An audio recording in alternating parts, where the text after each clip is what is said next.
Al-Fatih TV.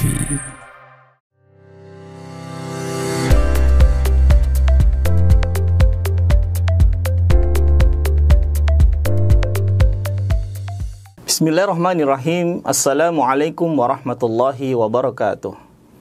Alhamdulillahilladzi anzala as-sakinata fi qulubil mu'minin liyazdadu imanan ma'imanihim. Asyhadu an la ilaha illallah wahdahu la syarikalah wa asyhadu anna Muhammadan abduhu wa rasuluh. Allahumma salli ala sayyidina Muhammadi wa ala alihi wa ashabihi wa man tabi'ahum bi ihsanin ila yaumiddin, amma ba'd. Alhamdulillah, sahabat muslim yang dirahmati Allah Subhanahu wa taala, segala puji hanya milik Allah Rabbul Alamin, pemilik alam semesta yang memberikan kita rahmat dan karunia yang berlimpah sehingga kita bisa hidup bahagia dan tentram di permukaan bumi ini.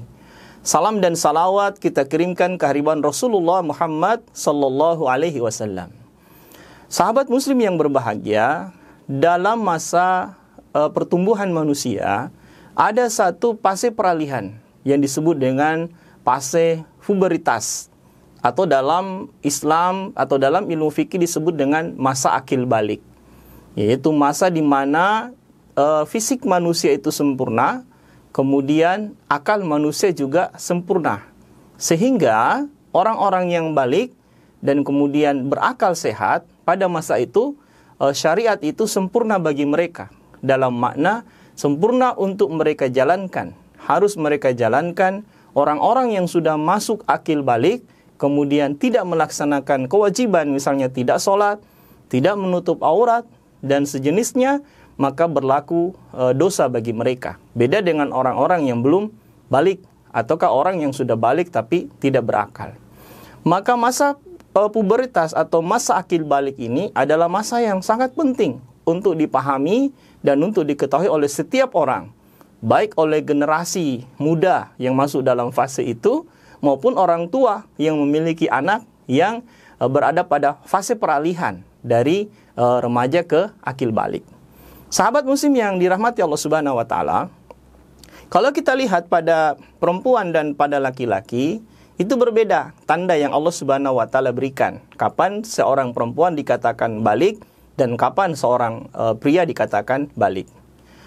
Seorang wanita dianggap atau masuk fase balik ketika mereka sudah masuk pada haid atau mereka haid. Haid yang pertama adalah tanda bahwa dia telah masuk pada fase balik. Yang kedua, bagi seorang pria atau bagi seorang laki-laki yang menjadi tanda bagi mereka bahwa mereka masuk fase balik ketika mereka mimpi basah.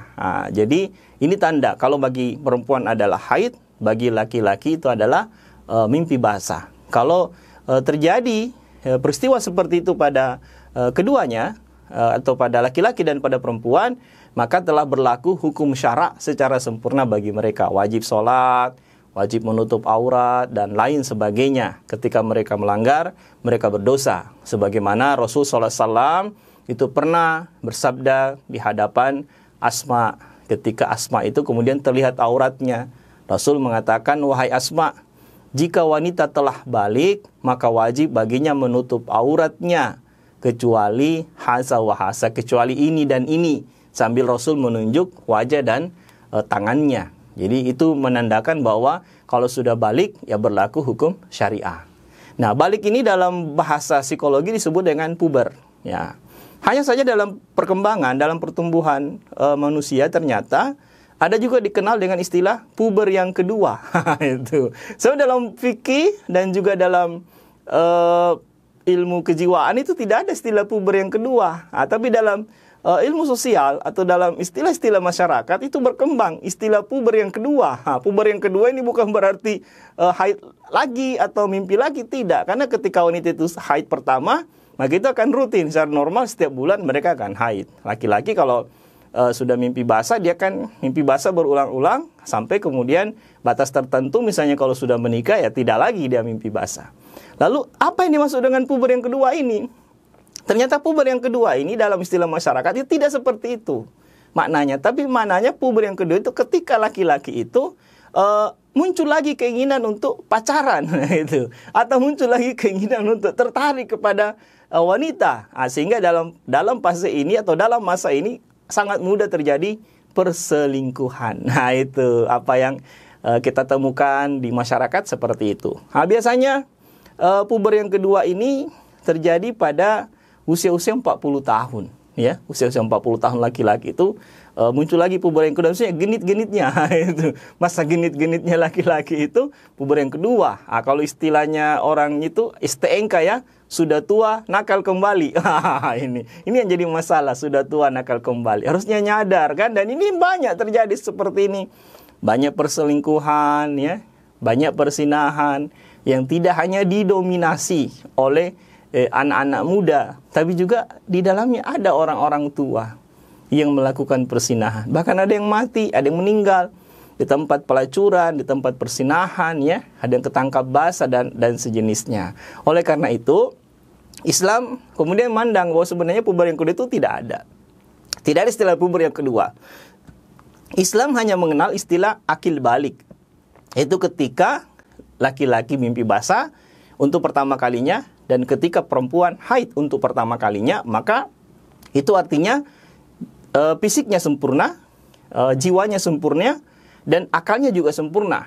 Maka Allah Subhanahu wa Ta'ala telah mensahkan bagi dia, berlaku baginya hukum syariah. Maka jangan sampai terjadi pelanggaran. Jangan sampai ada orang yang sudah balik tapi kemudian tidak sholat. Jangan sampai sudah balik tapi tidak menutup aurat. Nah, tapi terkait dengan balik ini juga harus ditahu, ketika wanita sudah haid kemudian fase haidnya sudah berakhir, itu bagaimana cara mandinya, bagaimana cara membersihkan tubuh dari hadas yang besar, karena haid itu adalah hadas yang besar.